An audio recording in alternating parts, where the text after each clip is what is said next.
Hey, and welcome to the Weed Out, where we weed out the nonsense and talk about the ghouls in our backyard. I'm Spencer Fox Peterson, joined today with my partner as always. Hi everyone, I'm Joanna May Booty. How are you doing today, Joanna? Pretty good. How are you, Spence? Pretty good. Really excited to get into today's conversation. We're bringing on one of our favorite local journalists, independent journalists, Andrew Quemere, and Close. did I say it wrong? Right. Quemere. Quemere. Quemere. Sorry. We'll edit that. Andrew Quemere, and he's one of our favorite, specializes in records requests. He has a long history of badgering the government for records requests. It's really fun to follow him on Twitter. Uh, and he's doing the Lord's work. So we're happy to have him on the Weed Out. He's definitely an authority compared to us when it comes to local politics. We're very happy to platform him here, and he's going to talk about specifically a story of police brutality. So we're going to get into that, and he'll tell a little bit about the story. But I'm going to do what I normally do and let Joanna take over the questions. So thanks for being on, Andrew, and as always, everybody, please go to our website and check out the links to all Andrew's social media pages and his work on Substack and various other publications. Wherever his name is, we'll make sure you have a link to it. So Joanna, please take it away. You got it. Thank you so much for being with us, Andrew. Yeah, of course. I know that you do a lot of work, like Spence mentioned, in pulling records requests, but this story was particularly interesting to me because I'm from the Berkshires, and I think sometimes like that part of Western Mass is just forgotten by the rest of the state. And I think it's a really interesting story. The title that you have, and I'll refer everyone to this with a link, is She Just Knocked Herself Out, A Tale of Alleged Police Brutality in Berkshire County. And it really is a long, in-depth story. It connects a lot of dots. And I guess I would like to know what drew you to the Berkshire specifically. And I guess you can talk about a little bit what that kind of how did that pique your interest, I guess. So the way I discovered this story is through something called a Brady list, which for people who aren't familiar with this, it's something that a prosecutor's office, a district attorney's office will keep. And this is not legally required. It's something that some of them do, but not all of them. And what it is, it's a list of police officers who have sort of like a disreputable past, you could say. It's someone who has, either lied in a police report or they've committed some sort of misconduct that is going to call their integrity into question. And the reason a prosecutor would keep this is because legally they're required to tell a defendant in a criminal case if they are aware of evidence that could benefit that person's defense. So if a prosecutor knows that, Officer Smith is going to go in to testify about what he saw, and he knows that Officer Smith, 2 years ago lied in a police report, then he's got to tell the defendant that so that the defendant, when the officer is testifying, can, try to discredit that officer's testimony. And so I have been, last year I was requesting all these Brady lists from different prosecutors throughout the state to find out which ones keep these lists, which ones don't, sort of how they approach these things. And one of the people who did produce a list was Andrea Harrington, the Berkshire County District Attorney, or former district attorney, I should say. I believe that she just left office, was replaced by Timothy Shigrew. Yes, you're correct on that. That Yeah, is correct. but her office started a Brady list. This was a policy that she enacted about a year and a half after she took office. And so I got this Brady list, and in addition to the list, I had requested the other documents, including the letters that were sent to defense attorneys about the officers on the list. And there were a number of letters related to two officers that caught my eye because they said that the officers had filed reports in that were not consistent with video, and that this incident had been there was a criminal investigation by the state police about alleged excessive force. So when I read that, I was immediately like, okay, there's a video of this, somebody's got to look into it. Like, the first thing I did was like Googled it to see if there was a news story about it because it happened in 2020. And I was like, somebody must have heard about this, but no one had reported on it. Wow. Okay. That's And interesting. yeah, and what I found was the two officers are actually from different towns that border each other. One is from Egremont and one is from Sheffield, which I'm not from the Berkshires, so I had never heard of these towns before. They're both very tiny. I think Egremont has a population of like 1,300 people.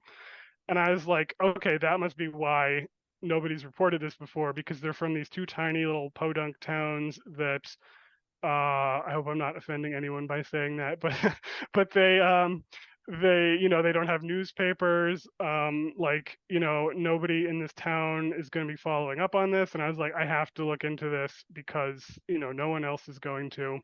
And so I started requesting records about this, and it took me a long time to get all the stuff that I wanted. I actually got the video fairly early on and the reports from the two officers, but it took me a while to get the a lot of the other documents from like the state police investigation.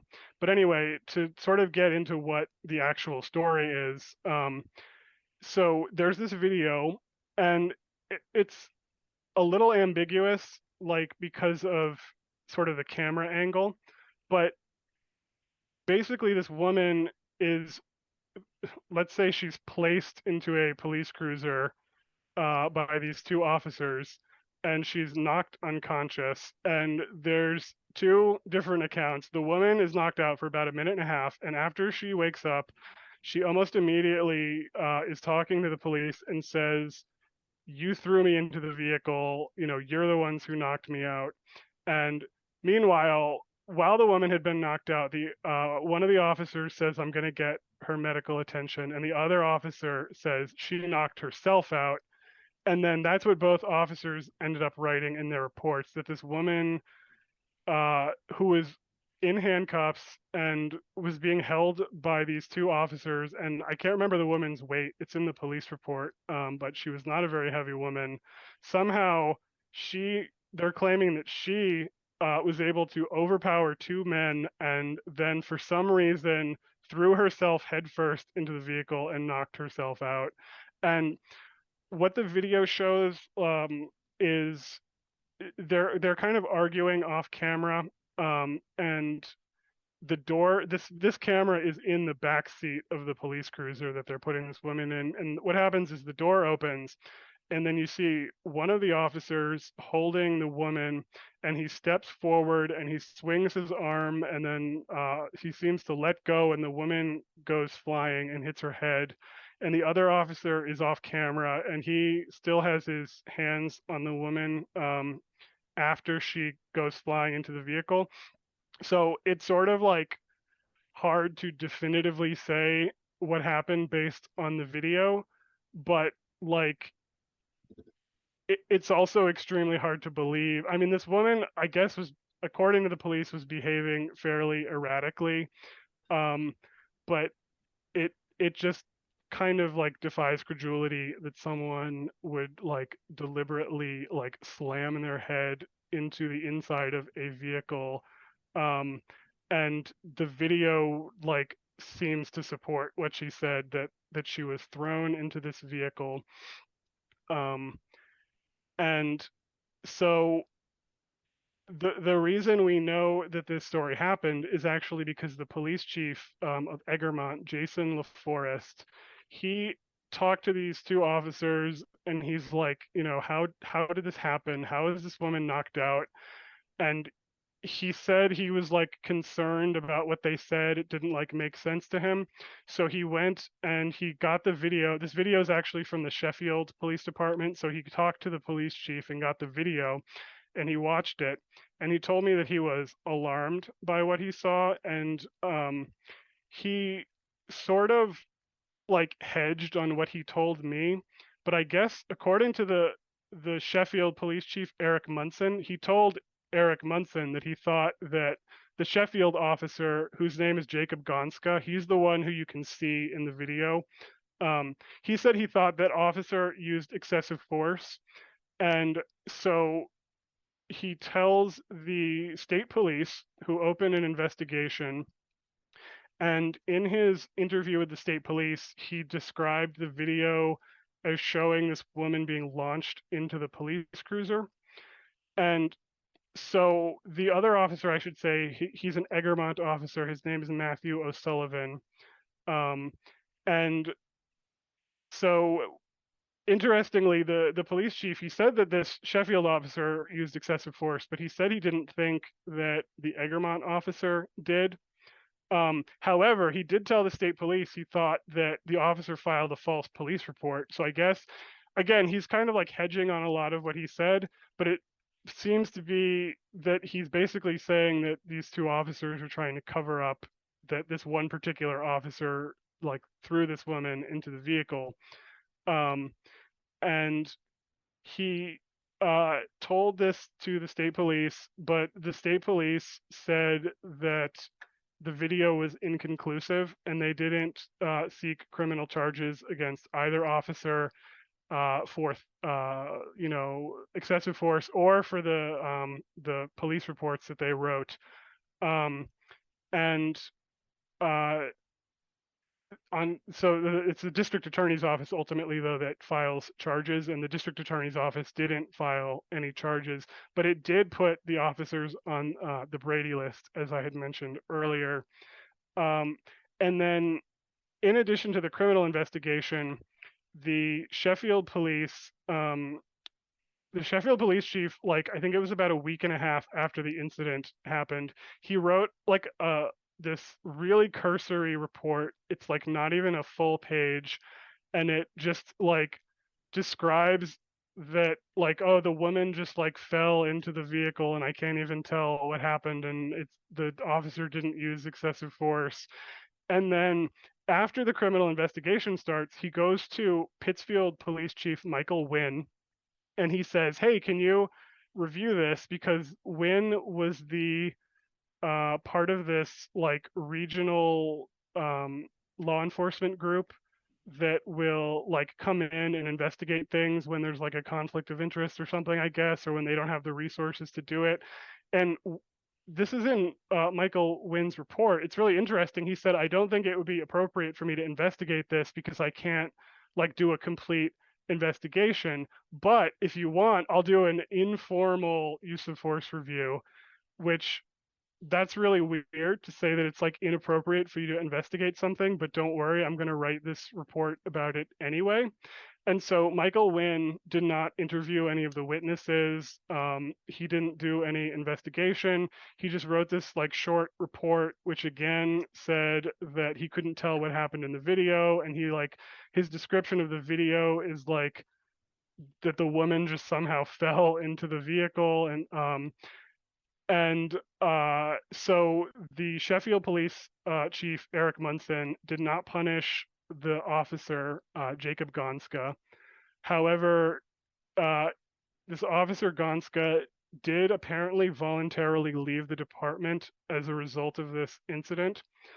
However, in Egremont, where the police chief actually said that this officer filed a false police report, uh, Jason LaForest, the chief, he didn't open an internal investigation at all, and his explanation was that he was actually there the night this happened, although he didn't witness what happened. But he thought that because he was there, he was like involved in it, and it would be inappropriate for him to investigate. But what that means is that he sort of just like left it hanging, like he didn't call for an outside investigation.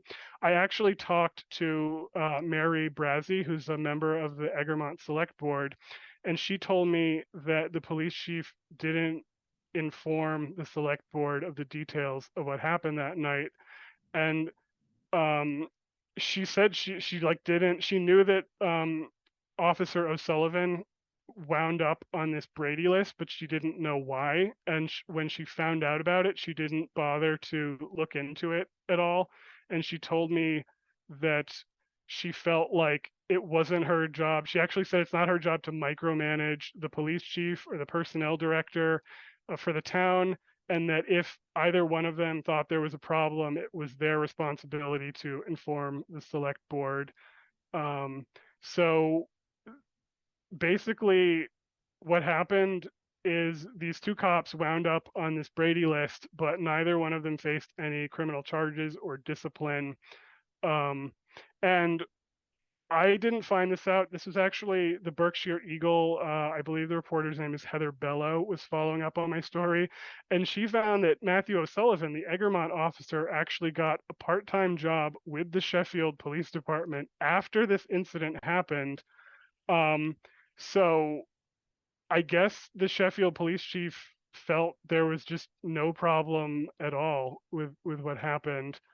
Um, so uh, yeah, that's kind of like what That's like happened. it. Yeah, that's like it in a nutshell, I guess. But it's such a long, very, I think, incredibly intertwined story from like what you're talking about in terms of a small town, like podunk towns in the Berkshires. I know exactly what you're talking about, and so does Spence. And they're very tiny towns. But so I'm surprised that a police chief so willingly spoke to you too. And that one chief really gave you a lot of information. I feel like that I don't know if this, like, you'd even maybe necessarily get another chief to give. I've never had a police officer, a chief, let me interview them like on the record, really, other than like a few quotes, if that makes sense. So Yeah, and what was really interesting about that is I he actually offered to speak to me before I even asked to interview him. Like I believe what happened was I sent a public records request to the town, and then he was like, "Hey, if you want to hear about like what happened, call me." And I actually didn't end up calling him until like months later when I had all the records. But he like wanted to speak to me, and I mean, I don't know exactly why we didn't get into this in our conversation, but I think maybe he felt like that, like, nobody was paying attention to this and he just needed to like talk to someone about it and get this out there because he had no way of doing it otherwise. But anyway, Spencer is trying to say something. Oh, I wanted to jump in, and it's interesting. I feel like my initial reaction when you said he reached out to, well, he was eager to speak with you. Let's even just take it like neutral. He was just ready to talk to you. That goes to like my instinct. If he was going to try to put out some propaganda and see how far you'd run with it, you're probably not you're an independent journalist. I don't know if that had anything to do with it. That's my gut instinct, because they're always trying to find a way to best look good without actually having. It's about perception more than anything. Perception matters the most. But I also wanted to share an anecdote with everybody about the Egremont police. I've personally had interactions with their traffic detail. So I don't recall the officer at the time, but they are very how to say this diplomatically, hard-headed. I was actually working, and he accused me of speeding, and it would have just been, it was maybe I was like pushing the speed limit, but I wasn't going over the speed limit because of the type of vehicle I was in. I'm very conscious. And what he was accusing me of, from where he was standing and saw me going that speed from around a curve, basically none of it, his story didn't add up like by physics. And I brought that to the magistrate, and he actually got angry at the magistrate and me in the hearing. And the magistrate ended up meeting us in the middle and like dropped my fine down to the minimum. But he was able to tell the magistrate, like, this guy was kind of curt with me. And it's like, what does that mean? You know, so I can see them fudging their police reports is what I'm saying, because they were willing to do that over a speeding violation when I pointed out to them. Yeah, I probably shouldn't have said anything to the officer, to be honest with you. I usually don't talk to cops, but I basically was like, that's physically impossible. I would have flipped the vehicle. Like, if you're Yeah, well, it's interesting you bring that up because the Egremont officer Matthew O'Sullivan, uh, I don't believe. he's had last when Heather Bello, the Berkshire Eagle reporter, followed up on it. I got some complaints about Matthew O'Sullivan, but she got a bunch more that they hadn't released to me when I did my records request. And this reporting came out in December. Matthew O'Sullivan had 11 complaints. That's when he just from like he was hired in 2019. 11 complaints in this tiny town of 1,300 people, which is like it's insane. Like that's a lot of Yeah, complaints. that's Even very high. That's so high. and like there's no sort of like specific average number of complaints, but like something people should be aware of is that like most cops go through their like entire careers only getting like in some cases no complaints, but usually like maybe one or two. Like it's not normal for a cop to have a whole bunch of complaints, particularly like if they're working in like such a like small area where there's like barely any people to complain against them in the first place. And one of the things that came up multiple times in the complaints was like very aggressive traffic stops. Like he was accused of using like excessive force on a guy who he arrested for disorderly conduct after stopping him. Um, he There was one woman who she was a bartender, and she said that he followed her home from work and stopped her while she's driving home and then did like a DUI investigation, like the whole like rigmarole where they're having you like walk on the line. And she was telling him that she's like having a panic attack. And she said that he basically like insisted that she continue doing this field sobriety test while she was like freaking out. And he said that she like failed this test, but then when he does a breathalyzer on her, it's a zero. So like it sounds like what happened was this guy was just like really overbearing and intimidating towards this like woman who he stopped for seemingly no reason. I think he said that she had crossed over the double yellow line, except there's no camera in his car. So like who knows? That's something that you can just make up. I mean, even if Oh, and absolutely. even if someone does cross over the double yellow line, like people do that all the time. Like they're avoiding a pothole or they're, like avoiding something on the side of the road. Like it doesn't mean they're like driving dangerously. But he stops this woman, has her pulled over for all this time. She's like really like worried and freaking out. And then she blows a zero on the breathalyzer. She didn't do anything wrong. And have been other people who complain about like really aggressive traffic stops by this officer. And uh, like I think this happens a lot in small towns where they have these police departments and there isn't like a lot of like actual crime, and uh they sort of like instead of like looking for crime, they just go out and are like pulling people over so they can give them lots of tickets and raise money for the town and that kind of thing. I mean, it's like that's what happened in like Ferguson, Missouri, is that like the police department just like used people who live in the town or who drive through the town to get to work as like a piggy bank. Like they'll just pull you over, give you a ticket, and then you're getting all these court costs tacked on. And like I think that happens a lot in small towns, and it's possible that that sort of thing is happening in Egremont or other small towns out in the Berkshires. Absolutely. I know that here in Montague, we did like a police advisory committee over our police, and it gave us no power, but we could pull some data. And we're 8,000 people, so it reminds me of home sometimes. And we have a select board. But my question, because you mentioned the select board, and I have one here, so Actually, could I just say one more thing before Oh, we move sure, on? sure. Which is that so this officer, Matthew O'Sullivan, would not speak to me when I tried to interview him for my story. And Oh, his justification, which I know you want to talk about this later in a different context, but what no his problem. justification was, he said, I'm not the media relation, I'm not the spokesperson for this police department, and I don't feel comfortable talking with you without, he said, a written directive from the police chief. And so I asked the police chief, can he talk to me? And the police chief said, sure. And then he said, well, I'm not going to talk to you without a written directive, meaning the police chief has to like order me as part of my job to speak with you. And then after my story came out, the Berkshire Eagle reporter called him up and he spoke with her, even though he's still not the media relations officer for the department.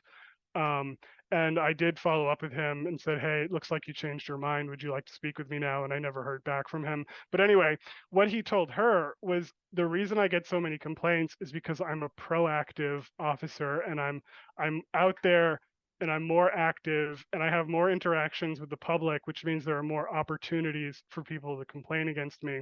And I mean, this That's is like a standard step this is pro. like a standard excuse. It's like you explain the complaints away by saying, well, everybody gets complaints. So if I have more complaints, it just means I'm doing my job more than other people.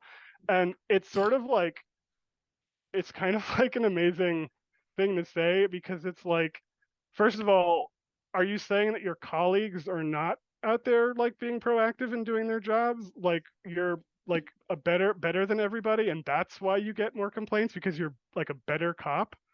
That's why people are saying that you're like this overbearing, aggressive, like violent person because you're better at policing than other cops in your department? And also, what I found really interesting, there was another complaint where he had used force on someone and there was a complaint and the police chief ultimately said he didn't have a problem with the amount of force, but he said that this officer, Matthew O'Sullivan, wrote his original police report so vaguely that he couldn't even like tell what had happened. Like the report, I guess, said like that the officer used a distraction technique because the person was resisting, and it didn't say how the person was resisting. It didn't say what technique he had used. And when the police chief, Jason LaForest, said like, why did you write such a vague report? He said, last time, I wrote a report like this, there was a video and I wound up on the Brady list because I filed an allegedly false police report. And the chief was like, that's like totally unacceptable. You have to like explain what you did. Like that's the policy. And uh, so I mean, that on its own is interesting. But then what makes it more interesting is when this police officer is talking to the reporter for the Berkshire Eagle, he said he's been pushing to get dashboard cameras and body cameras for the Egremont Police Department because he thinks that the videos are going to exonerate him when people complain against him. And like the video is, by his own words, is what got him on the Brady list. And he's like worried about if he writes a police report that it's going to get him in trouble. And not only that, but I think we're going to get to this later. There's another video, which I think we're going to have to talk about involving this officer. But anyway, you had a question. Let's get into Well, that. and it's a question where I think like because some people may not know like the structures of like a select board, and you mentioned that the select board in was it Egremont or Yeah, Sheffield? Egremont. Egremont. So like I ran for select board here, so I know that actually I would have been the boss of the police chief in my town with two other people.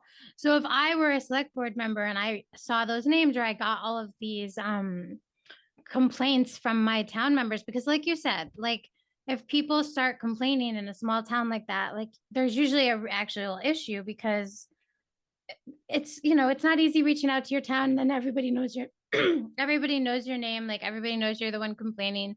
So I don't think people usually like want to just randomly complain about a cop that's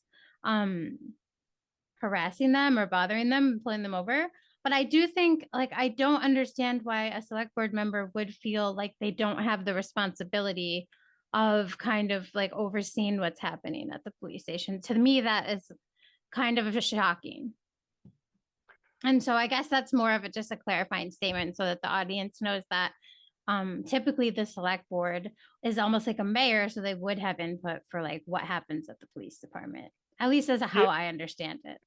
Well, I think so. In Massachusetts, towns and cities have charters that sort of define how the municipal government functions, like who has certain authority. I don't know if it's standard for the select board to have the hiring and firing power, but apparently in Egremont at least, the select board, this is, I believe, both the police chief and Mary Brazzi, the select woman who I spoke with, both told me that the select board has the ultimate authority in Egremont for hiring and firing. It sounds like they outsource a lot of it to, they have a personnel director, and I assume probably the police chief, for in the police department, for instance, is involved in the hiring process. And I just want to clarify that Jason LaForest, the police chief I spoke with, he was not the police chief at the time that Matthew O'Sullivan was hired. There was a different police chief who left, I believe later that year, 2019, and that's when LaForest took over.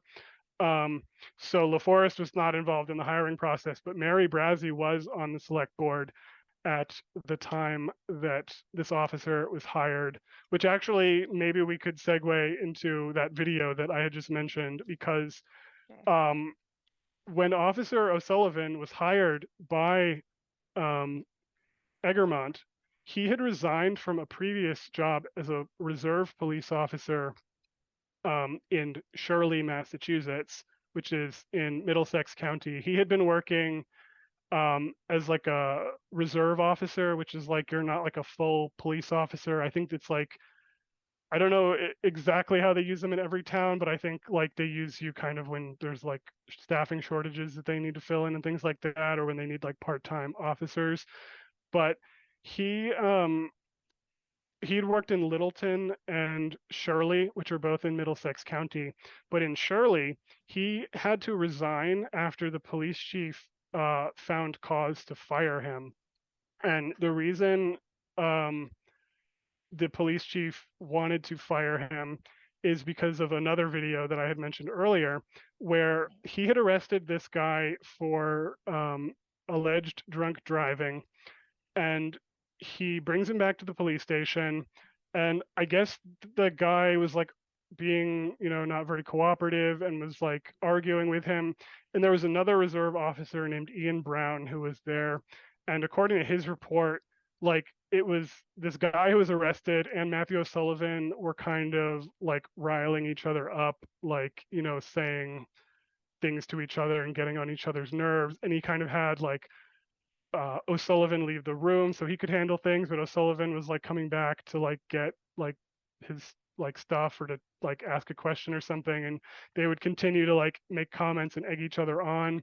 But eventually they decide to bring this guy to a holding cell, and both Officer Brown and O'Sullivan are bringing this guy to the holding cell, and he's like not being very cooperative, and he grabs the door to try to prevent himself from being put into the cell. This part is actually on video.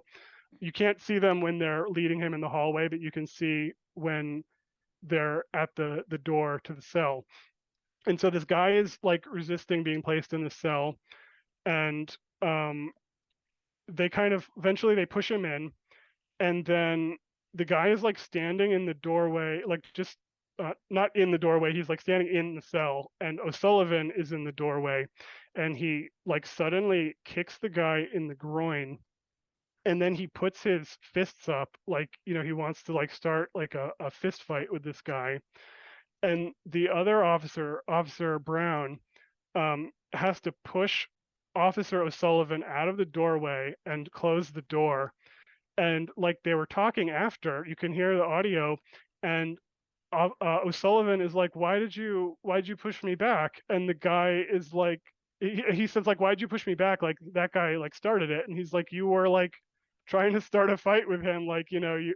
And so the department had a supervisor investigate this incident and said that like it was an inappropriate use of force, and the police chief said, yeah, like we need to fire this guy.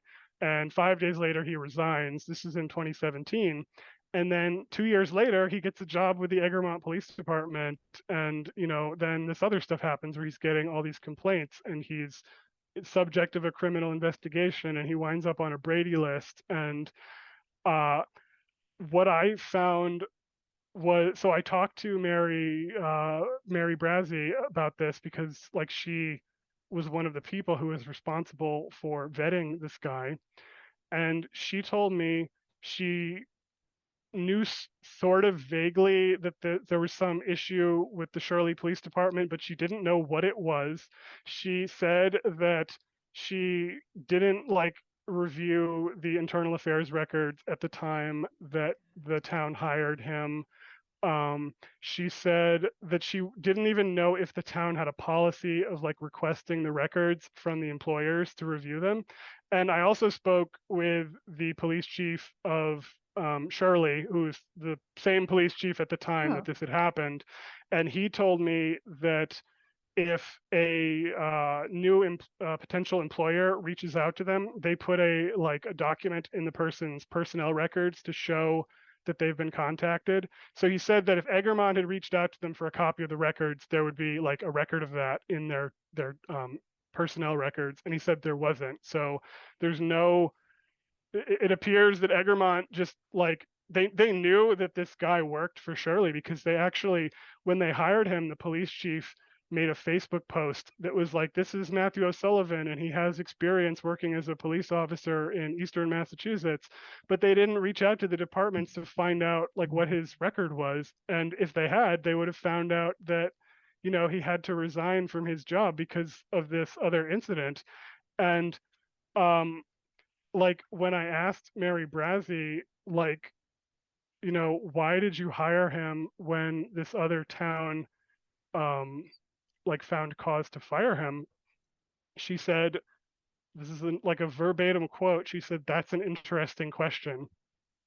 And like, yeah, it is, but it's a question that she should be answering, and so I actually, she said like she would look into this, and I was like, okay, well, like when you're done looking into it, can you get back to me and like tell me what happened? And she said, I think her words were, I'm not inclined to do that. And I was like, okay, why? And she was like, well, it sounds like you've already looked into this and know what happened. And I'm like, no, I know what happened with the incidents, but like I want to know like what your response is to it, like, and she's like, well, you'll have to like call me back or something to that effect. So I called her back the next day, um, and I believe I wasn't even trying to talk to her. I was trying to get in touch with the other select board members because I wanted to get their reactions too. But yeah. she told me that none of them were going to talk to me anymore because their lawyer had told them not to speak with me. And to be honest, I was surprised that she spoke with me at all Yeah. in the first place. I think maybe I sort of caught her a little off guard, but Yeah, she did probably. she spoke to me in like a recorded conversation for like 15 or 20 minutes or something, and she told me all this stuff about how like it wasn't her job to micromanage the police chief, etc. And yeah, like you said, you were shocked by that. I like when I was like just listening to her on the phone, I was like, did she really just say that? Like, I can't believe that she's like just admitting that she's like passing the buck here. But Yeah. yeah, It's giving the game away that the police chief or the police union or the police institution runs the town. Like we always joke around about Holyoke, and it's like you can't pass a budget without getting the chief's sign off because he's actually more powerful than the mayor of the council. Like, yeah. Well, I mean, it's crazy. interesting you say that because that's the dynamic in a lot of places. But I sort of like, if I had infinite time, this is like so like bizarre to me that I like almost wish I could like move to Egremont and just like bug everybody forever until I could find out more about this. But like, it seems like maybe that's not how Egremont functions because like the police chief was like concerned about this enough that he is like saying like, I want to talk to you, like before I even ask for an interview, he wants to talk to me about this.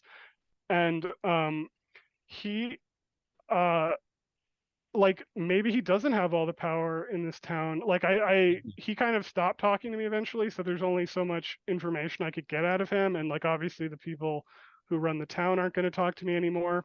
Yeah. But Well, like, the no, but so like, hold on, let me just finish this point, which is that like, I don't know that the police chief always does have all the power. A lot of the time, like police, the individual officer, it's almost like, you know, in like the sort of like civics textbook version of, you know, like America, like the police are public servants who serve the public trust and the public good. But like in reality, there's sort of like this like separate entity that is like above the rest of society. Like they almost like function independently, and they have like power that is like unchecked by any other institution. And like one example of this is like in Egremont specifically, one of those 11 complaints I mentioned was Officer O'Sullivan had violated the town's, according to the police chief, violated the town's or policy about like motor vehicle chases. And uh, it was like a nighttime. It was like snowing, and I guess he was driving, according to the report, like this was like a chase that was like 20 miles over the speed limit because someone had like expired tags, I think was what started it. And the car ends up crashing, and the police chief said that the officer had made like statements that contradicted what um, the like radio traffic had showed, and he violated the like chase policy. Like he should have just like let the vehicle alone and like, you know, um, and not started this like dangerous chase that resulted in a crash. Um, and all he punished the officer with was a 3-day suspension. But then like that's not where it ends. What happens is the officer goes to an arbiter and says that's unfair, and then the arbiter, who's like this guy who I don't have the documents, but I assume that they have like some sort of contract with the police union to like appeal things to an arbiter. This is something that often happens in these police contracts where if you punish an officer, they can have this arbiter, not like a court, not a judge, just like some private person who they hire who will like review it. And they often will reverse what the police do, police chiefs say. Like in Boston, there's one guy who's I think been fired twice, and both times like an arbiter said you have to rehire him. It was like I think both of them were for police brutality incidents. But in Egremont, this guy, Officer O'Sullivan, gets a 3-day suspension, and the arbiter is like, no, that's unfair, you get a 1-day suspension. So even like for these like the tiniest punishment you can imagine, they have like this unbelievable recourse. Like, can you imagine like like a employee at Walmart being like, you can't fire me. Like, I'm gonna go have this private guy like tell you that you can't fire me. Like, it's like it's like kind of unbelievable because it's like the police almost like not even the like police chief, but the police themselves almost like run the show, you know, like it's like they're above beyond reproach. Like you can't even like hold them accountable at that point. Well, yeah, like the one of the arguments, this is a little off topic but similar, what's going on in Greenfield currently with their chief. He basically the gist I got from him, we'll talk about this on a later date, but like the gist I was getting is he was concerned about the union and how the union's going to respond. And it's like, because he's the management technically, right? But he's like, even though he's the management, it's like, are you on the union side here? You're like, that was like he was trying to argue. I don't know, it's just crazy. You're right, like how much power and recourse they have. You know, we've successfully demonized the teachers union, but you know, meanwhile the police union is actually doing all the awful shit a union can do. Yeah, and I mean, I guess like a Yeah. police union is like a really um it's an interesting subject, you could say. Like they like a normal union is like, hey, we want better wages and better working conditions, and like that's part of what police unions do. But the other thing they do is like, hey, you shouldn't be allowed to fire us when we beat the shit out of somebody, you know. Like it's not like it's not like just advocating for it's not like just advocating for their rights, it's like advocating for their ability to harm other people. And like it's um just like I think that like people can't think of a police union in the same way you think of like a normal union. Like it's not really the same. Like it might be one thing to say that we deserve to be paid X amount or something, but like to sort of bargain over like the accountability measures, like when you are a person who walks around with a gun and can like shoot people and beat people and put them in a cage, it's like not really the same thing. It's a different thing altogether. Yeah, it's not just collective bargaining, it's like protection, like you said, to like harm people. And they'll break up. They don't have any solidarity with any other union. You know, like the funny joke is like the fire department don't even fuck with them. Like you'd think they'd be on the same side, but like their unions historically have not gotten along. No, I mean, police are often the people who show up to help break up strikes or to give people a hard time or whatever. And I, Yeah. oh, So, well, actually, one other thing I was curious. I don't know. I don't have any information on this, but that Officer O'Sullivan, he sounds like the poster child for the STEP program. I don't know if you're familiar with the STEP program. What's that? It's called Selective Traffic and Horse and Enforcement. Selective Traffic Enforcement Program, and basically, it's like a federal grant program. I'm guessing. I'm gonna I'm just gonna paraphrase real quick because it's not the point of the episode, but basically what he's arguing, because it incentivizes uh communication or interactions, I guess, and that's what they call it. So pulling you over to interact with you, it's like this guy's like, well, I'm interacting with a lot of people, I'm doing my job, you know. And that's exactly what the STEP program sort of is. And so when cops say they don't have a quota, like a ticket quota, they do, though, because if they're getting any money from the STEP grant, they have to show that they're like having interactions, and you got to justify your interactions. So Yeah, I mean, that's sort of interesting point. I don't know what grants like Egremont or Sheffield specifically get, but just like to go back to my point about how police are sort of like on their own level, like the federal grants are kind of one aspect of that, because it's like you can cut the police budget and say we don't want you to do all this like as much like drug enforcement anymore, so we're going to cut funding for your SWAT team or whatever.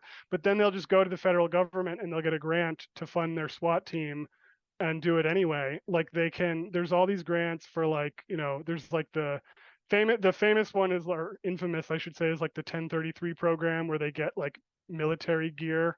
But there's like, I believe there's something called the Burn program where they get like funding for like drug policing. There's, you know, traffic grants, like you say. And I think that like, you know, police are supposed to be like subject to democratic control, and but to a large extent they're not, because like the federal government is not very responsive to like what, you know, people want. Local communities often are the same way, but there's more of a chance for people to make an impact there.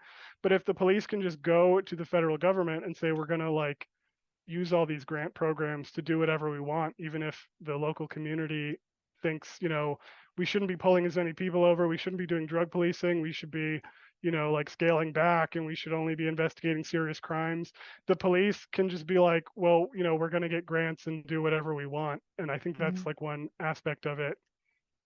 I mean, and there's sheriffs in Illinois saying they're not going to enforce the new law, and that law is probably going to get struck down. That assault rifle ban, I'm guessing, it's going to get struck down.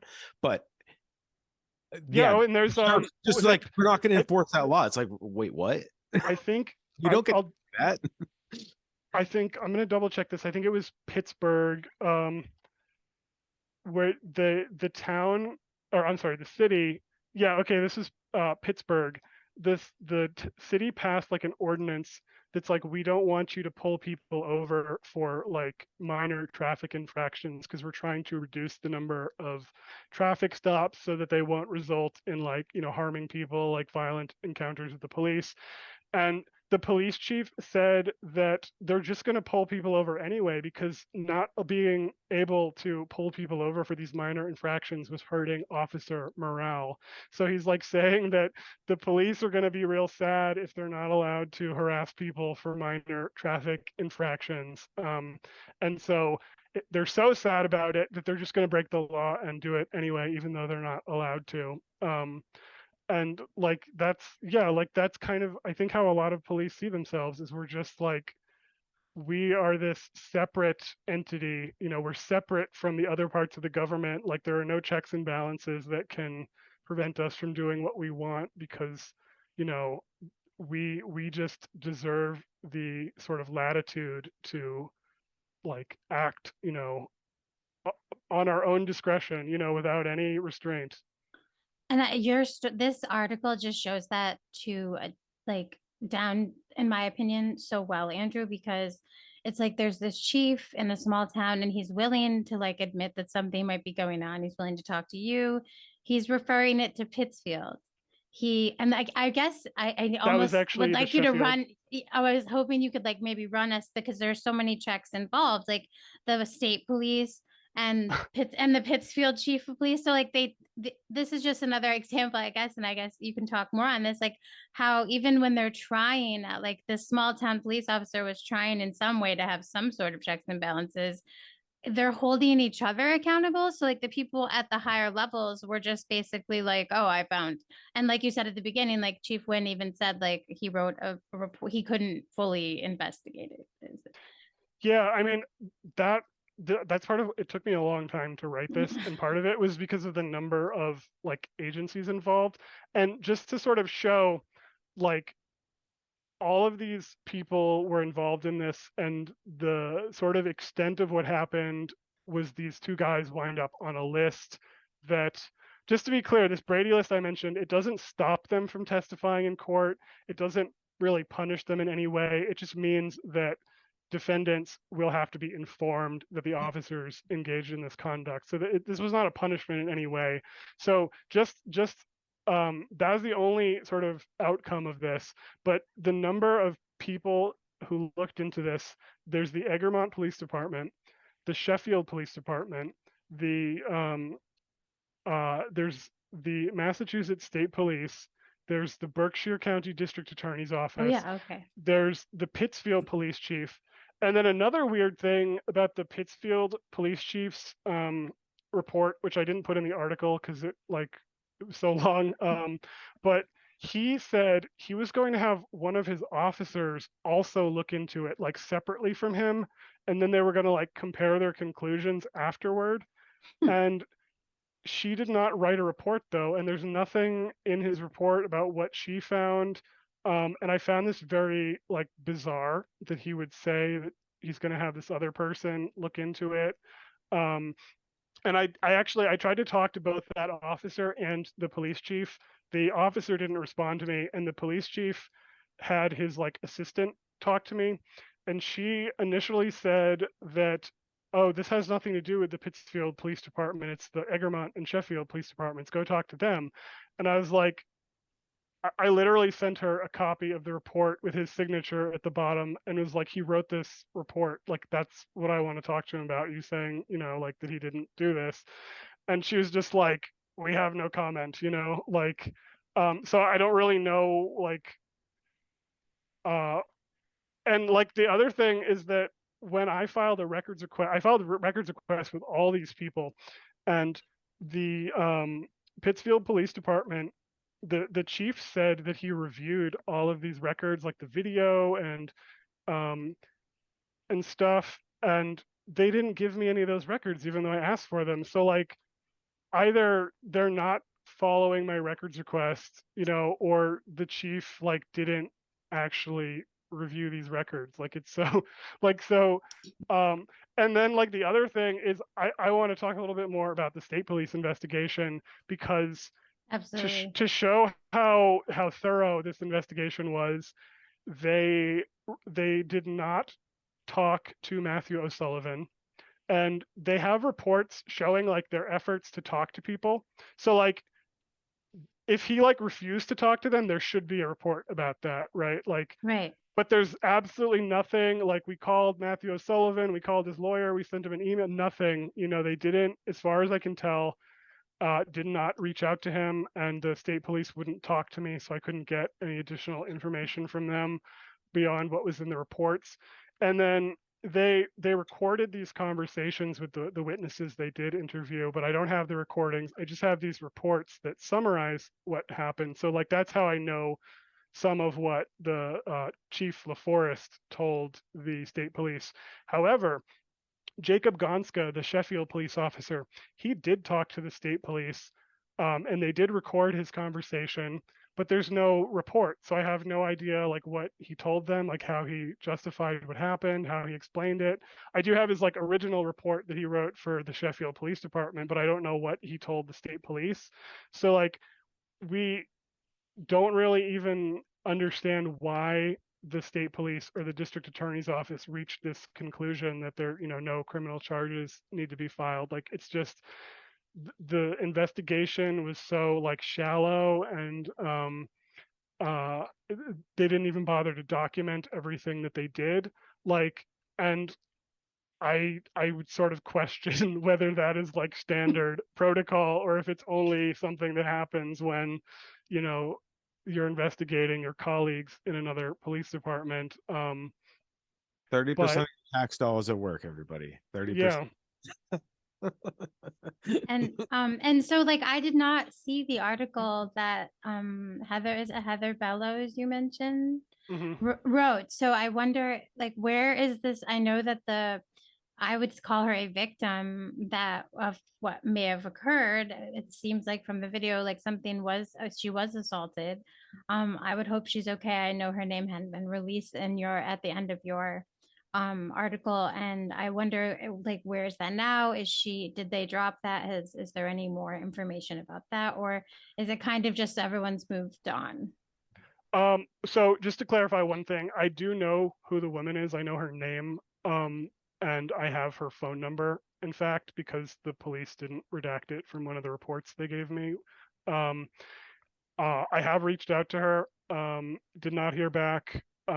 Also reached out to her attorney, did not hear back from her either. Um, and also, I just want to clarify that the reason I didn't release her name is because um, this whole thing started with this sort of like domestic violence incident, and she was arrested for allegedly assaulting someone. Um, However, she also alleged that she was assaulted, not by the person. It's a little confusing. She's not accusing. So she's accused of assaulting this man, and she accused a different man of assaulting her. So she is allegedly the victim of domestic violence, and I felt it would be inappropriate to release her name.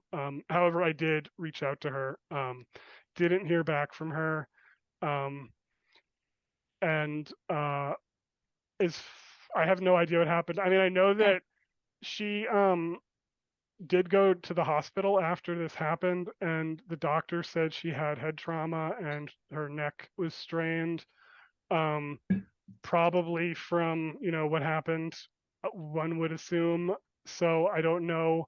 I mean, like, head trauma is no joke. Like, you can, like, I don't know like what happened to her, but like if you hit your head, like it's bad news. Like you don't you don't want to do that, and to hit your head so hard that you're knocked unconscious, like that is, you know, it's not great. Like not a great thing to happen. Like it can cause permanent damage just from one head injury if it's bad enough, and even if it's not bad enough to like screw you up, like head injuries can accumulate over time. I mean, everybody knows that now from like all the stuff with like football players and soccer players and stuff. But um, that's why like police are trained um, to not strike people in the head. I mean, they of course still often do it, but you're not supposed to hit someone in the head. Like if you hit someone like, you know, with your fists or kick them or, you know, hit them with a baton or whatever, you're supposed to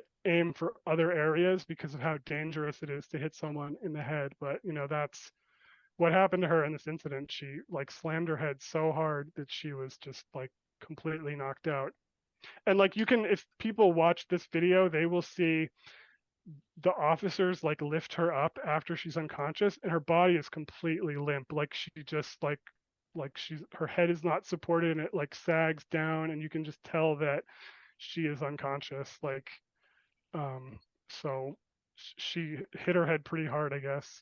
Yeah, and that's why I followed up there because I hope that she's okay out there. And I also wondered if it just had to be one of those cases like so many others where it kind of does just end up nothing happens to you. Maybe they get 1 day suspension or something like that.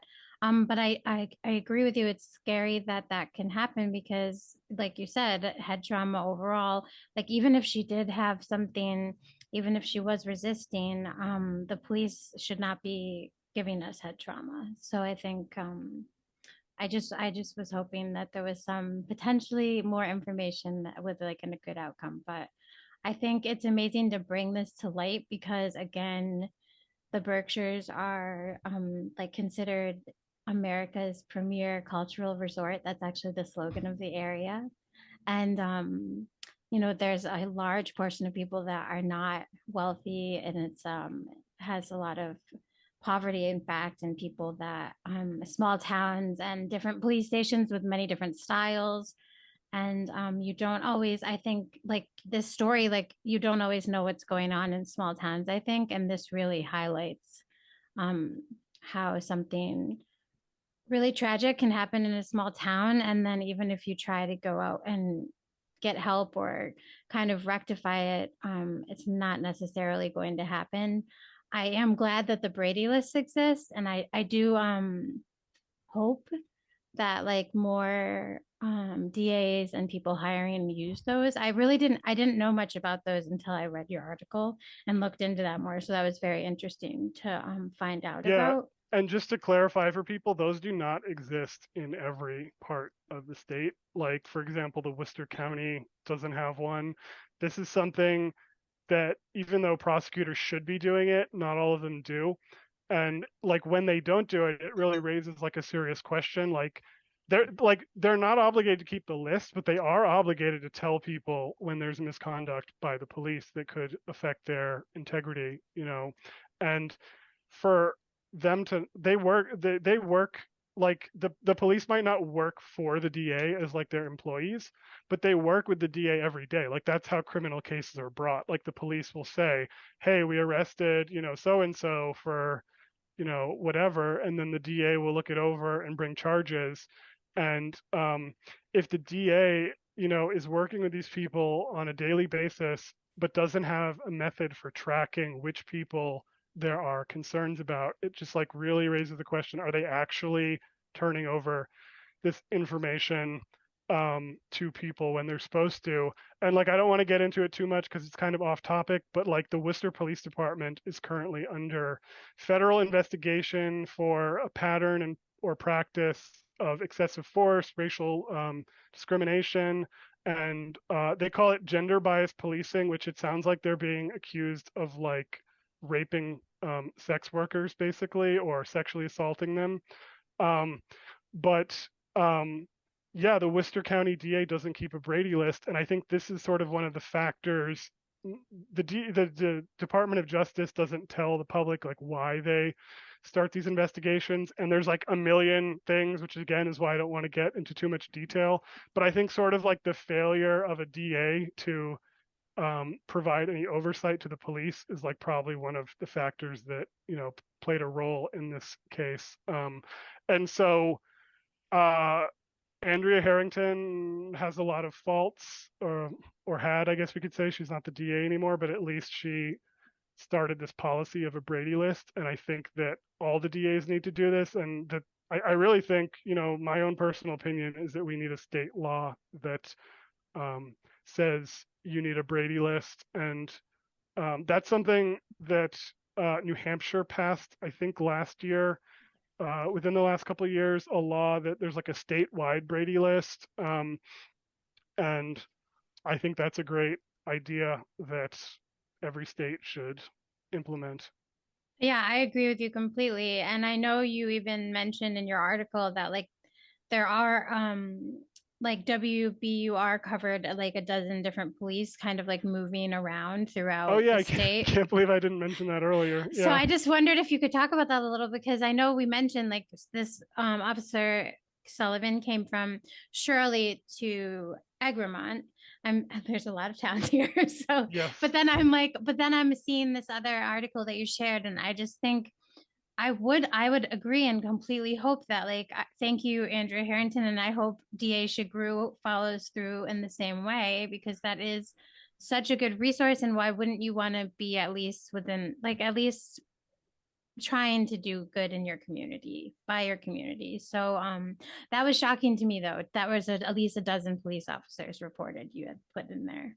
So Yeah, if well, you just really quick, the excuse that they give typically for not having these Brady lists, or this is the one the Worcester DA used anyway, is that it would be unfair to the police officers and it would violate their due process rights by putting them on this list with like no due process, which is like an incredible thing to say because the whole point of the list is that the people who are actually being charged with crimes are the ones who have the right to due process. And part of that right is having the evidence turned over to them. And he's like flipping that on its head and saying that, oh, it would be violating the officer's due process rights to protect the due process rights of the people who actually have the due process rights here, which is like an incredible thing to say. But yeah, so around the time I was working on this story about the Egremont Sheffield thing, WBUR ran this story where they found 12 officers, they said more than 12, I believe, who they were either resigned or fired after findings of misconduct and then got jobs with other police departments in the state. Um, and they didn't release all the names. I think they only reported on like two of the cases, which were involved allegations of sexual assault and drunk driving. Um, since they didn't release the names, I reached out to WBOR to find out if Matthew O'Sullivan was one of these officers, and they said he was not. So that's another officer in addition to that, a dozen plus. Um, and I think what was your question was like, how often does this happen? Is well, that what you yeah, said? is there a way to know? Because I guess not, because they may not give us the names So, or keep track. well, let's say not yet, but let me expand on that in a second. So I guess actually my first sort of reaction to that question is like I don't think many police officers like need to get new jobs after they do misconduct because like the chances of them being fired are so slim. Like they first of all their police departments often back up officers who do like clear misconduct. Like they won't fire someone even though they're like caught on video, like unambiguously like using Right. excessive force and lying on a police department, lying on a police report. They'll just be like, oh well, they followed policy, so we're not going to do anything. Or they will have extremely minor consequences, like a 1 day suspension or something. Um, let's say the officer does get fired, they often have civil service protections and they probably also have union contracts that Right. stipulate different sort of due process uh, mechanisms for the accountability. So, like, if an officer gets fired, he might be able to contest that, like appeal it or something. And in my opinion, I think that like this goes back to what I was saying about like how the police are almost like a separate entity with like more power, that they act independently, is that like a lot of times I think this is something that sometimes I think this is used as an excuse for not taking action, but I think it has a certain merit too. Like police chiefs will say, I didn't fire this guy because I thought that the arbiter was just going to overturn the firing and I'd have to not only bring him back, but I'd have to pay him like back pay for all the time that he was sitting on his butt at home, contesting the firing. And so in some cases, they won't fire them because of these protections that normal people don't have for their jobs. In other cases, they'll fire them, but they'll get their job back. And when they do get fired, it's not really possible to know how this how often this happens, because there's no. So up until recently, Massachusetts is like one of the few states that does not have a certification system for police. So like if you want to be a hairdresser in Massachusetts, you need more training than a police officer, and you need to get like a cosmetology like professional license, um, to cut people's hair or to dye their hair or whatever in like a professional setting. Too. Like What? it's like then you Say that also again? you have to get licensing from the town as Yeah, I well. mean, Like you have you to. There's lots of professional. bureaucrat. Yeah, and I mean, there's lots of professional licensing, and a lot of it is for a good reason. Like, you want your doctor to have gone to medical school. You want your Yeah. lawyer to, you want your lawyer to have, studied up on the area of law he's practicing or she's practicing. Um, you want, other professional people to know what they're doing. Um, but for some reason, people who get to carry a gun and lock people in cages and, take away their freedom, those people, at least in Massachusetts, did not need any sort of professional licensing. They just get training from like other police officers for, like I said, less training often, in many cases, than the people who are cutting your hair. Um, and I don't know how much additional training they're getting now as a result of this, but they do have to get a license now from. It's a result of in 2020, as you may have heard, there were a lot of protests about police for some reason. You know, uh, because people, I guess, didn't want, to be murdered by the police anymore.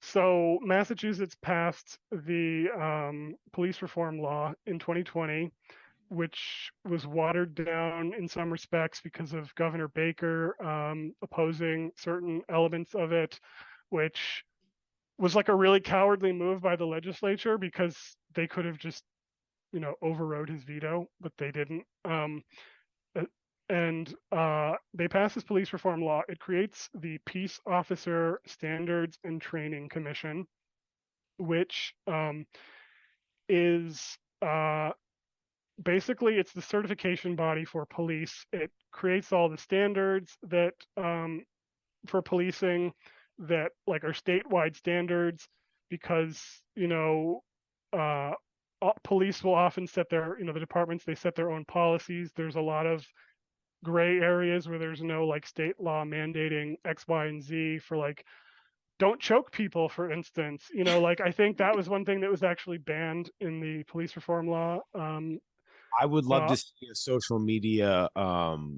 like disclaimer, or like they'd have to disclose a disclosure social media accounts.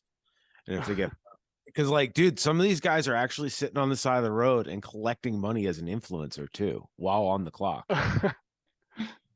Yeah, it's yeah, actually like I'm on TikTok. It's like yeah. Well, I unfortunately. mean, don't get me started about the police details. Like it's such a scam. Like Oh, it's unbelievable like how much of a scam that is. flag, Um, these $110,000 a year flag holders, while sitting in an SUV. It's like yeah, running. they're already making six figures, and it's like, but we need to get overtime by sitting on our butts. Dude, I think about Well, the engines idling 12 hours a day. I drive up and down the pike all day. It's crazy. yeah, I just think about that way. So I was like, this is nuts. yeah. But anyway, so the Peace Officer Standards and Training Commission, it's the Post Commission for Yeah. short, or just Post, some people call it. I've been seeing this a lot more because I've like a few officers around here were not making the cut. So thank you for bringing this up, Andrew. Yeah, so the Post Commission is like still sort of like in its rollout, I guess you could say. Like, so um, basically every officer needs to get certification from this commission. However, while the commission is setting up, every like person who's already working as a police officer is automatically gets certification for a certain amount of time by law. So they don't have to like apply for it. They just get it as a result of being a police officer. And then there's like 3 phases where, depending on the letter your last name starts with, you have to get certified. So like the first group they did is A through H. And those people last year had to get recertified, so they'd have to apply for like certification for the first time, they're like when their initial automatic certification expires. So A through H would include Jacob Gonska, the Sheffield police officer. And like I mentioned, he resigned from his job, and they released the names of all the people who were recertified, so I checked to see if he was on there, and he was not. And I don't know why that is. It's possible that he like tried to get a job somewhere else, but like couldn't get certified. But I guess more than likely he probably didn't try. The police chief in Sheffield told me that he had gotten a job outside law enforcement, which doesn't mean that he didn't subsequently get another job in law enforcement, but I didn't find any evidence of that.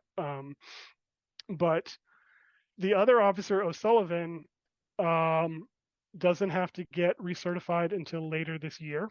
So he's like automatically recertified. I'm sorry, automatically certified, but he needs to get recertified. However, the commission has to like periodically recertify people to make sure they're like still up to the standards. However, they can initiate a process called decertification, which is like you've engaged in serious misconduct and now you can't be a police officer like anymore in Massachusetts. And so far they have not done this at all. And you know, I have there's a lot of officers who haven't been recertified who are part of the initial A through H group. However, it's not clear like why, and in a lot of cases they've released some like numbers, but it's a little vague. But a lot of the people, it's because they're on leave for some reason. It might be medical leave, it might be that they're under investigation, but they're on leave from their job, and they're basically they don't have to file all the paperwork until they get back from their leave. So like they have 90 days to complete the process. So a lot of the people who you're seeing in the news when they say, you know, this many officers were not recertified, it doesn't mean that people are being held accountable. It just in a lot of cases means that like they don't have to get their paperwork in, you know, until later. So and in fact, a lot of people who have been in the news for misconduct or alleged misconduct have been recertified. Like on the Brady list, for example, in Berkshire County, I found 3 people on that list who were recertified by the Post Commission. And there's like other people I found, like a Cambridge police officer who was arrested for like allegedly drunk driving, and I believe he got into a car accident and he's recertified. There was another officer in, I think, Braintree, who he grabbed a woman by her hair and screamed in her face like, I'm going to put you through like a wall or something to that effect. And they the prosecutor there put him on the Brady list, but the police department said his behavior was unacceptable and then promoted him to be a lieutenant. And he got recertified too. And so like this Post Commission, I am really skeptical of it. So they did recently, what they did is they suspended people's certification for the first time, which it gets very confusing because there's like certification, there's recertification, there's denying certification, there's suspending certification, and there's decertification. So there's a lot of like confusing like nuances to it.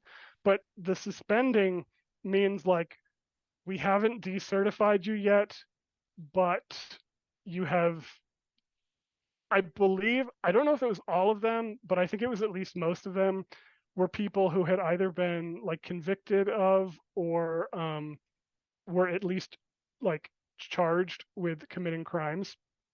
And to me, this shows that like the post commission just hasn't been effective yet. Like that is such a low bar. Like these people are charged with crimes, so you suspend them. Like I just like they've already been charged with crimes. Like what? I mean, like what is the post commission adding here? You know, if they've already been charged with crimes, like suspending their license to be a cop, like it, it, maybe there are cases where that will prevent them from getting a new job, but in a lot of cases, those people have already like lost their jobs or like they're suspended from their department pending being fired. Um, like what will impress me is when the post commission says, okay, this officer did something bad and his department cleared him and said, oh, don't worry, it was policy, he's following policy when he beat this guy up. And then the post commission comes in and says, no, actually that guy, was not following the standards for policing and we're going to decertify him and he can't be a police officer anymore. And that is when I will sort of be impressed with the post commission because, back to the point about like police sort of being like, like acting on their own and being independent and not having oversight. Like when part of the problem with policing is like so much of it gets left up to these like internal investigations where it's their colleagues who they, walk by every day or they talk to every day, or like, oh, now I have to investigate you. And it's my job as a police officer and a colleague and possibly even like a friend to say that you broke all these policies and deserve to be fired. And There's they just also a culture of violence where there is an inherent threat. I mean, I don't want to accuse anybody in this situation, but like that's in the back of everybody's mind. I mean, they see these people are their personalities or the types they throw people in cages. Their only solutions are violence. yeah, I mean, So like exactly. Like if they kind of are, they assume everybody else thinks like that too, including their colleagues, because they've seen them do it. So it really is conducive to like everybody keeping their mouth shut. It is like a yeah, mafia. I mean, the problem isn't just that police are like policing themselves and it's like their colleagues who are responsible. It's also the fact that those people are police in the first place because like police think a certain way. Like you can watch a cop like beat the shit out of someone and be like, holy shit, like that is Yeah. like a violent assault, that's a crime. And the cops will be like, oh, don't worry about it, that's just what we do. Like, because they think that that's okay because they have cop brain and like they don't think like normal people. Like Yeah. Whenever you're a hammer, everything's a goddamn nail. Like that's yeah, just the only tool they have is a gun, a stun gun, a billy club, a cage, a car with a cage. Uh, and then they can cage you in pre-detention, and say you were violent with them because you didn't want to go with them. And it's like, well, I mean, who would want to go with you? yeah, Well, yeah, exactly. Like this is why this story is like both of what you just said is why this story is so interesting to me as someone who definitely wouldn't want this police officer pulling me over in this small town, because the narrative becomes their own, even if there's evidence, even if there's a video, they could harm me. And like you mentioned in Worcester, they were sexually assaulting sex workers potentially, and it's not even called sexual assault. So like they do have these different, I guess, like entirely different codes of I wouldn't call them ethics of like addressing and dealing with society that I think most of us would find appalling if we are looking into it. So that's why I've always been interested in record pulling, not like yourself, Andrew, and thank you for all the help you've ever given me. But when I started realizing what was happening with the police, myself as an adult, and that you can get involved in your local government and kind of potentially make a complaint or like have some input on the budget when it comes around. That's when I really started getting interested in the records and seeing what was going on. But I think recently I've realized, and you mentioned this too, and I don't know if you have any more insight because I haven't looked into what to do about this, but you talked about the police unions, like the how they really have the most power, and that's what I'm seeing recently. Like in many towns, like they can't, do much because it will be a liability for the town against the contracts and stuff like that too. So like if the arbiter decides for one day and you want to do more, you may face like charges and have to pay money out to for violating a contract. So I just personally wonder, like as someone who's totally pro union, other unions do not have that power, and I do think I don't know if there's any way to kind of rein in the power that those associations or unions have. I don't know what you think about that, but it's kind of almost alarming, the amount of Yeah, power. yeah. I mean, I think that the way that you rein in police unions is that you pass laws, because like often police will they'll get contracts that give them these, like protections that normal workers don't have. I think it's important for the law to say those protections can't exist. Like you have these protections that are specified in the law and you can't negotiate over these things.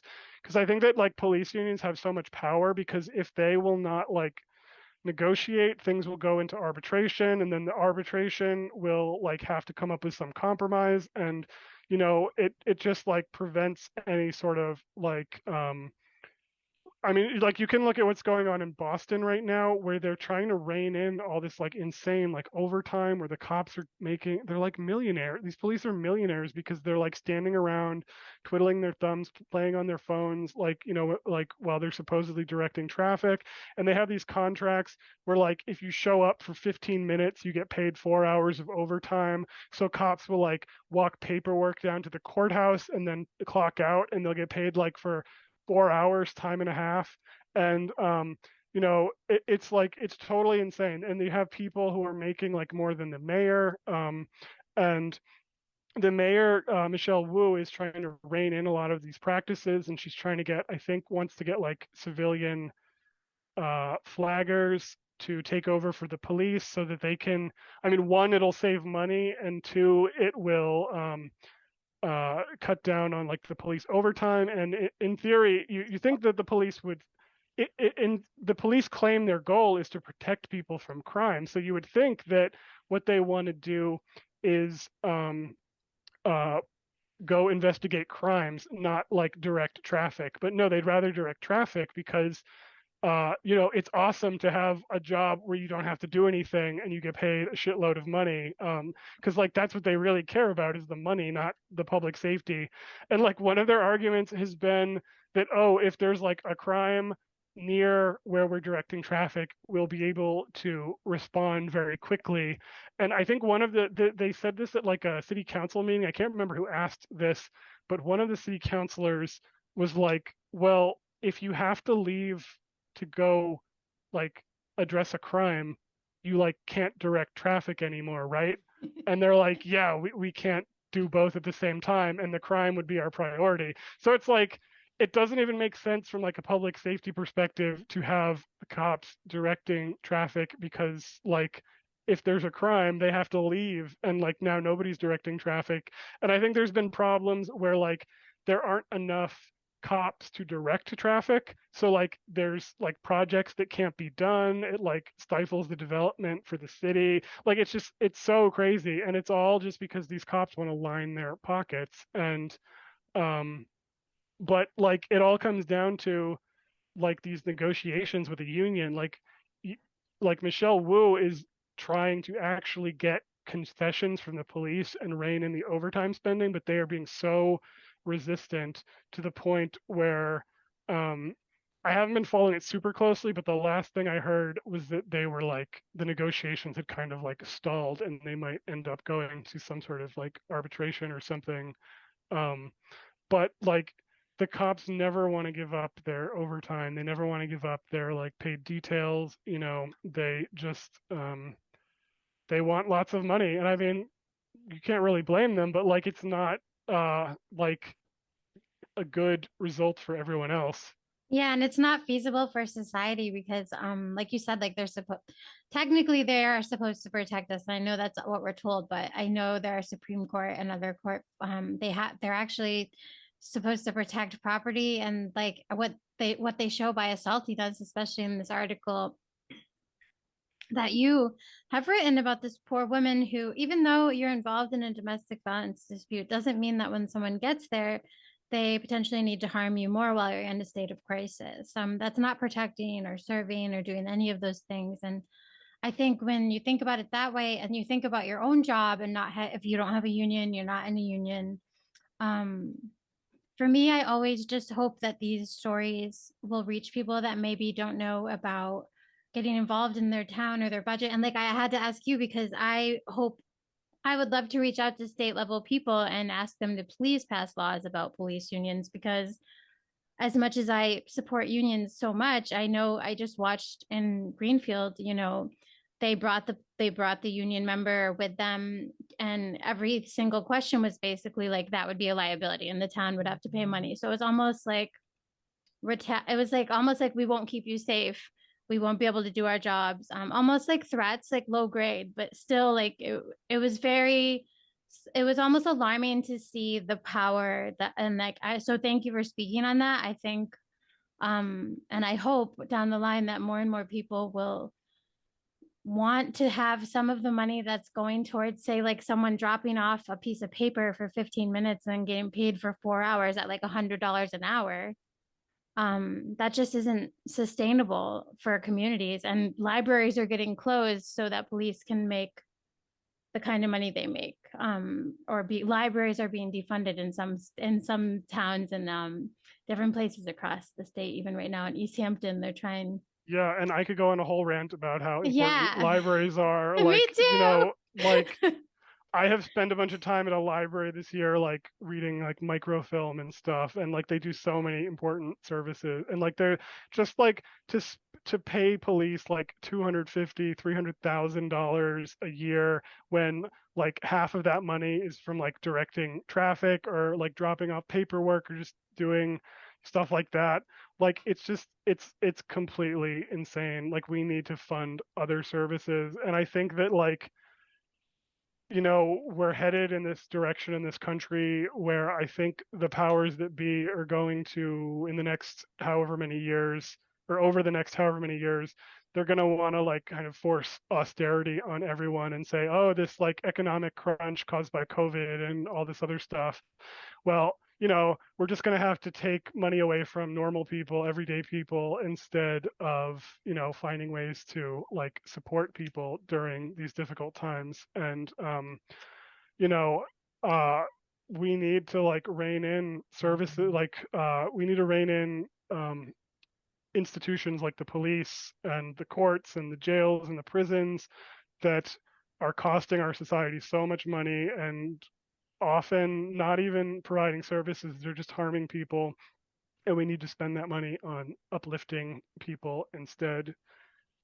And oh, just so one other, to piggyback off your point about people getting involved in local towns, this like public records thing that I had to do to report this story, like I don't know, we probably can't get into the details too much, but like anyone can do that. They're called public records for a reason. Anyone can make a request to their town or city and ask for police records or payroll records or whatever. And I won't lie and pretend that like it's as simple as that, because typically what happens is they will fight you on it, and there's a whole appeals process that you can use. And it can be intimidating, but like don't be intimidated by it, because you will in fact get like interesting things and you will uncover important information if you do this. And even if they fight you and don't release the records, that's often interesting in and of itself. Like, why don't they want the public to see this police report, or why don't they want the public to watch this video? And are the reasons they're giving the real reasons, or is it because they're trying to cover up something embarrassing? And like, just to give one example, that video that I got from Shirley, I had to file 4 appeals to get that video. And the town's reasoning was they claimed that the video had, so there's exemptions under the public records law, where certain information they can withhold to like protect people's personal privacy or medical information or things of that nature. And they so that if they can redact information, like if you've ever seen one of those documents where there's like black yeah, lines all over the totally. page, that's redacting. They can do that with videos too, like you can blur someone's face or you can cut the audio when they're talking about sensitive information, things like that. So their excuse was, one thing they claimed was it was the Criminal Offender Records Information Law, the Corey statute, which protects information about people's criminal records.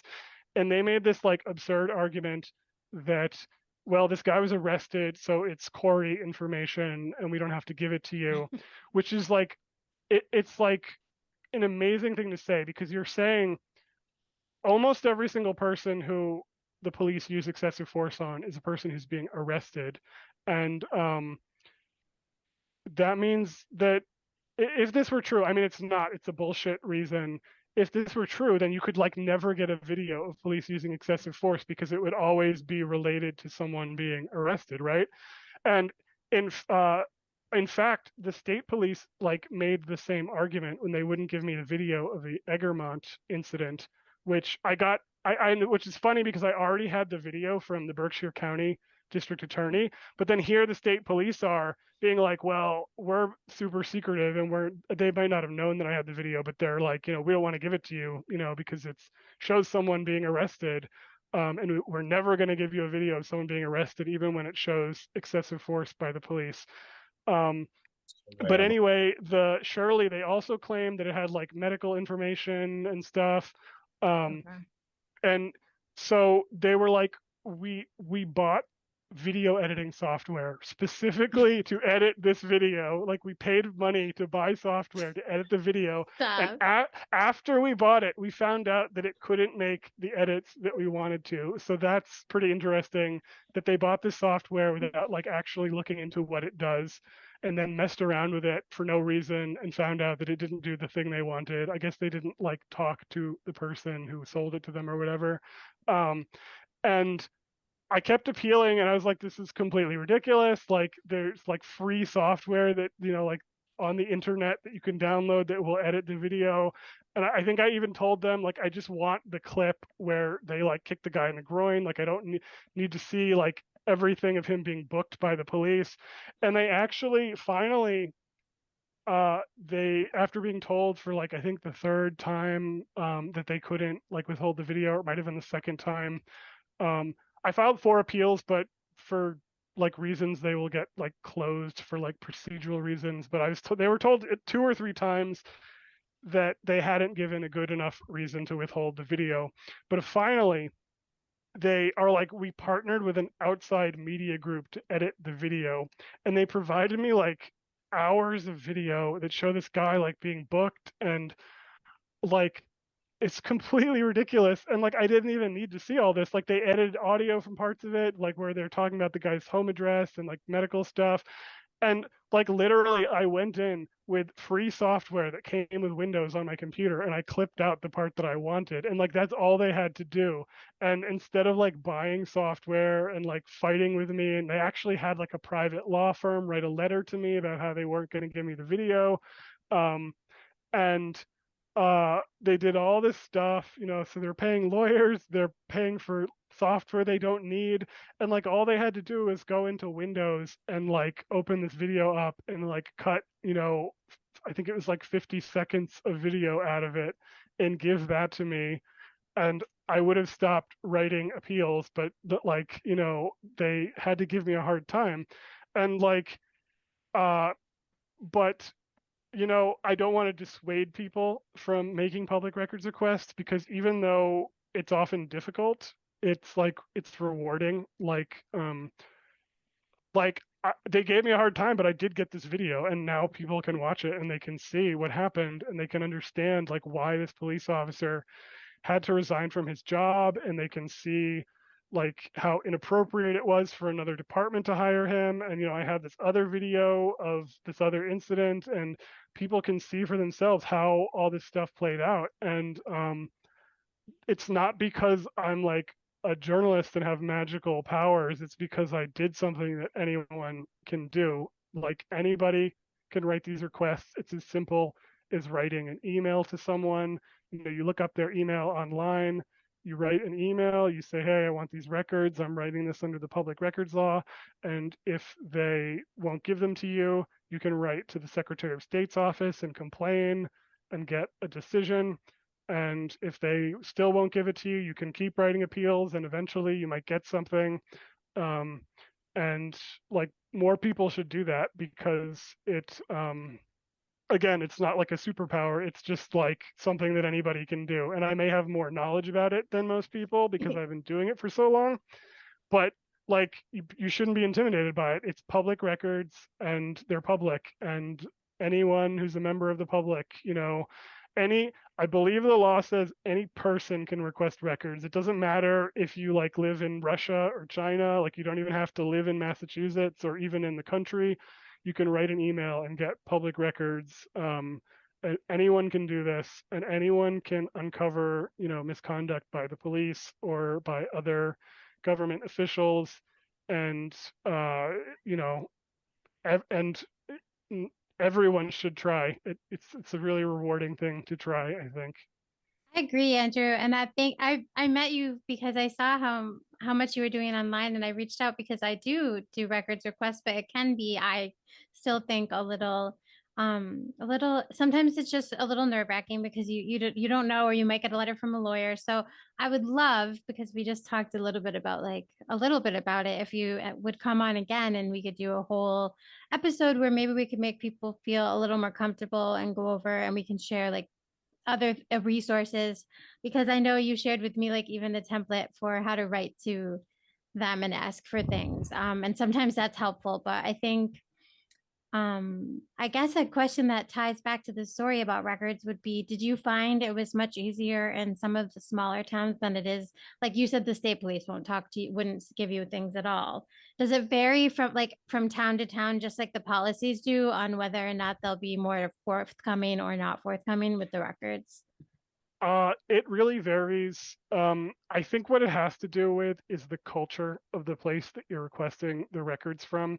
Like you would think, for example, that Boston is like the wealthiest, largest place, municipality in our state, that they would be able to just throw money at this and give people all the records they want.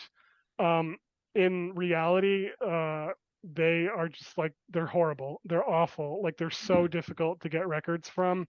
In fact, I have this like funny story. There's a website called Muckrock, which I used to use to do some of my requests, and Muckrock is like, they'll do the records request like for you, like you have to write it, but they have these tools that like assist with you, and they have like clerks in their office who can process some of the information for you. But one of the tools they have is like an automatic follow-up email. So like every 2 weeks, it'll send an email being like, hey, you didn't give me these records. Can I follow up on it? And I like stopped using Muckrock a while ago, and I like had these requests I hadn't been like following up on, and they kind of like forgot about them. One of them was to the Boston Police Department, and I logged into Muckrock the other day, and the automatic email, it's been sending it to them for over like 6 years now. And they initially said, oh, we got your request like the day I sent it, you know, we're processing it. And then for 3 years it kept reminding them. And finally, literally, like I think it was like 2 days shy of like the third anniversary of my request, or a couple days shy, something like that, they were like, oh, we saw your request again, and we're going to do it this time, you know, and we're processing it. And then the email has continued for another like 3+ years, and they just never gave me the records. And like, that's how Boston is. Like, you have to really be on their ass about it.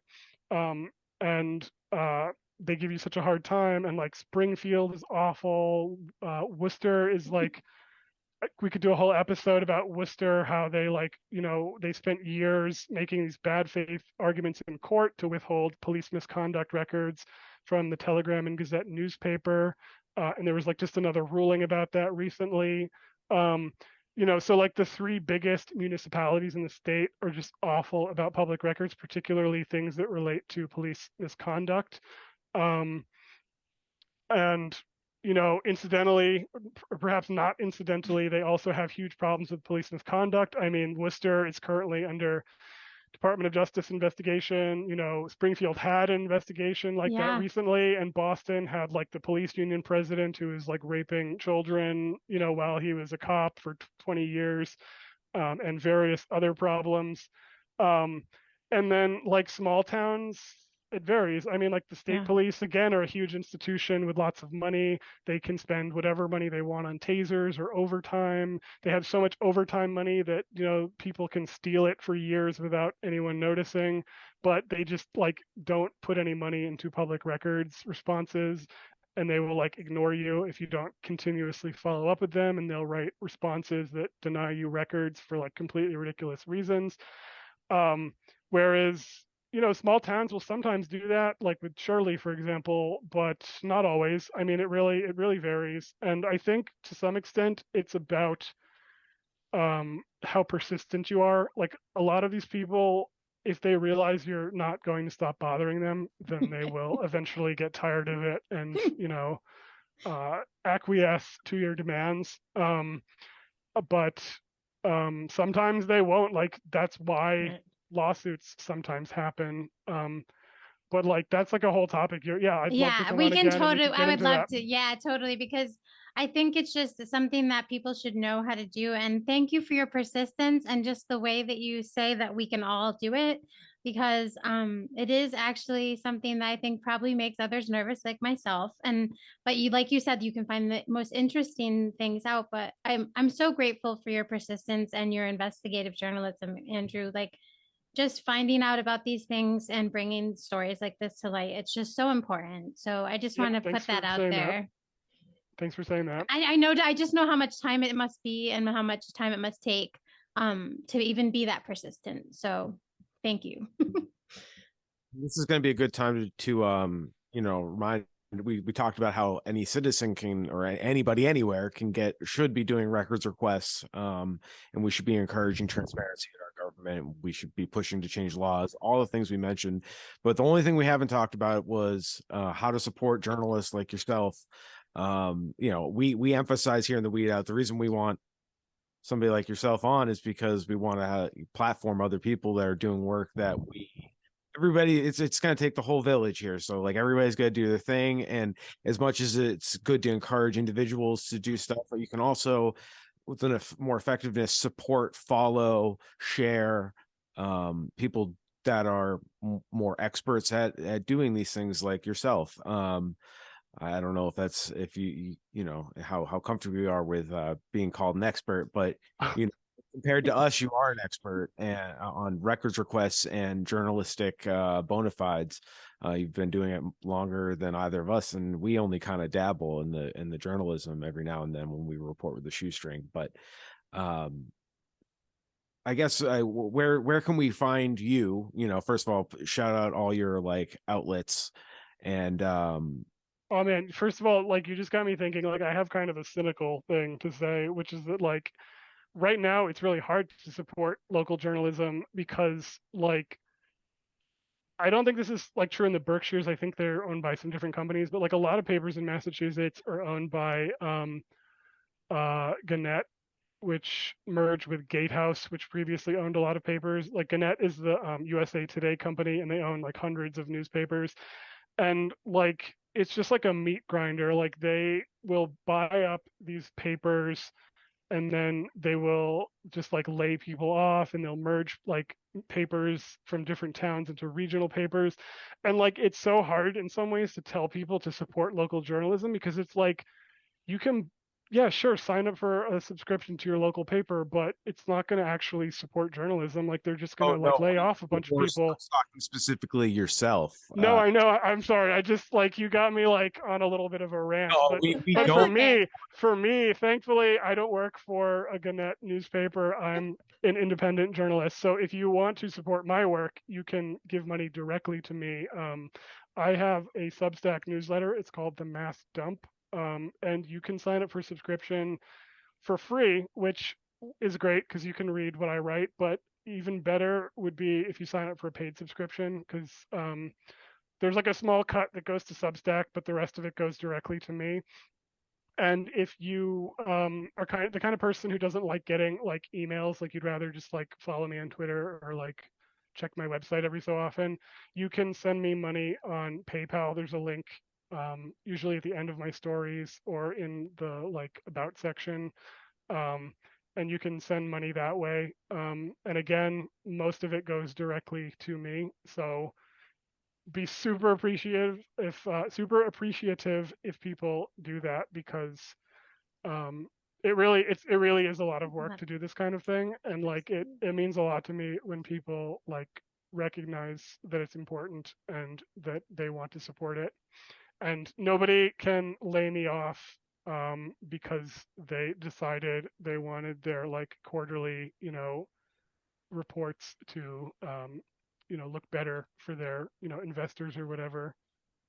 Or Well, you're not barking down up the wrong tree, and then your financiers who are funding your journalism, and you're going after something that they may have interest in keeping quiet. That's the nice way of putting it, I guess. Conflict of interest when you get more people involved. But so supporting local journalists, that's our Yeah, and I guess one sharing. important thing about supporting like this sort of like independent thing is like traditional media is all about so-called like objectivity, and there's like a lot of things you're not supposed to say because supposedly it's like an opinion, but like I don't really care about that. Like I think it's important to sort of tell people like, look, this is where I stand. I don't really like the police as an institution. I don't like prisons as an institution. I think there's like a lot of problems in our society. And like, you don't have to read between the lines. Like, I'll tell you that directly. Like, this is where I'm coming from. And I care so much about this work that like, this is why I do it. Like, I'm not just like I will report the facts to you, but I'm doing it because of these reasons. and that's why we're going to share all of your information so everyone listening can follow. And at least if you can't give Andrew money, please give him support by sharing, liking, following him, subscribing to him. That alone helps get his name out there and get these stories to light, because as independent journalists, it's also you're your own marketing, you're doing all those things on your own. And I agree with you, Andrew. It's so hard to be objective about things like people, the police assaulting us, and it being okay, or just not saying that this is awful. I guess, I guess I just wonder if there's anything you'd like to say, like to wrap up the story about the police brutality in the Berkshires, because we'll have to have you on again for records keeping for sure. Wow. I mean, I felt like we pretty thoroughly talked about the story, I think. I guess just that like I guess what I would say is that like things like this probably they happen more than you might think. And like they don't always get reported in the media.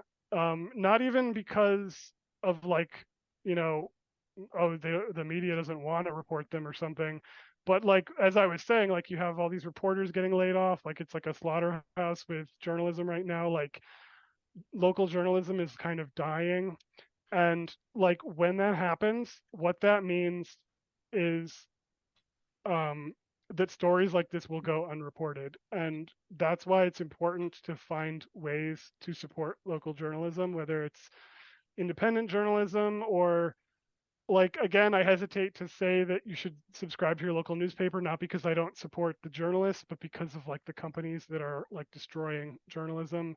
But find a way, even if it's just saying thank you to a reporter on Twitter because they like wrote an important story. Like support local journalism and tell people how important it is, and um, just find a way to support local journalism, and or else it's not a threat, it's just the reality, like where stories like this aren't going to be reported, and they're important, and like it's just hard to think about what our country would be like without reporters uncovering information. And I'm not just saying that because I do this kind of work. Like, I'm saying it because it's the truth.